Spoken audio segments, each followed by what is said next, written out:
জামাল বলেন, ইয়া রাসূলুল্লাহ, ইয়া হাবিবাল্লাহ, হুজুর আপনি খাবারগুলো খান।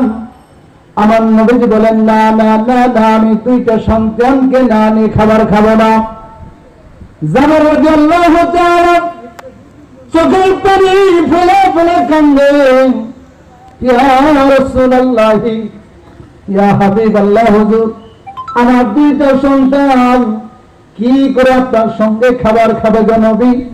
দুইটা সন্তান যে খাসি জবাই করে গিয়েছিলাম, খাসি জবাই করা দেখতে গিয়া বড় ভাই ছোট ভাইকে জবাই করেছে।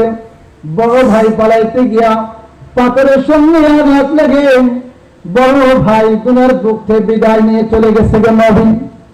ইয়া রাসূলুল্লাহ, ইয়া হাবিবাল্লাহ, হুজুর দুইটা সন্তানকে কাপড় পরাইয়া আতর সুরমা মাখাইয়া পাশের রুমে রেখে দিয়েছি নবী।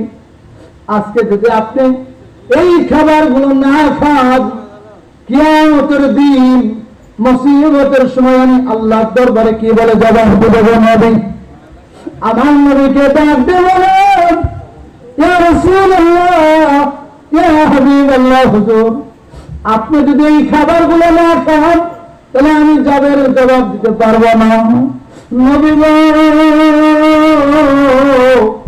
মেহেরবানি করে আপনি খাবার খান। আমার নবী বলেন, যাবে আমি নবী রে, নিষ্ঠুর নবী নয়।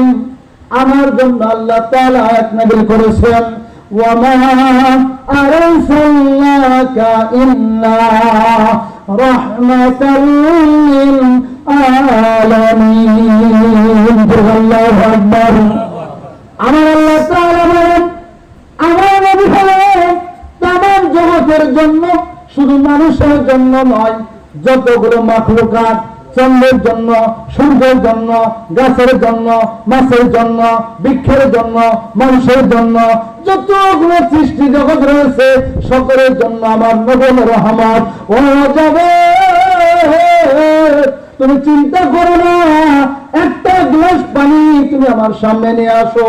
নবীজির সামনে যখন এক গ্লাস পানি নিয়ে আসা হলো, আমার নবীজি সূরা ইয়াসিনের এক মুমিন পাঠ করে ওই পানির গ্লাসের উপরে একবার নয়, দুইবার নয়, তিনবার ফু দিয়ে এক মুমিন করে পাঠ করে ফু দিয়ে ডাক বলে, যাবে রে, এই পানিগুলো তুমি তোমার দুইটা সন্তানকে ঘরের ভিতর থেকে বের করে কাপড় পরা অবস্থায় তাদের শরীরের মধ্যে ছিটিয়ে দাও।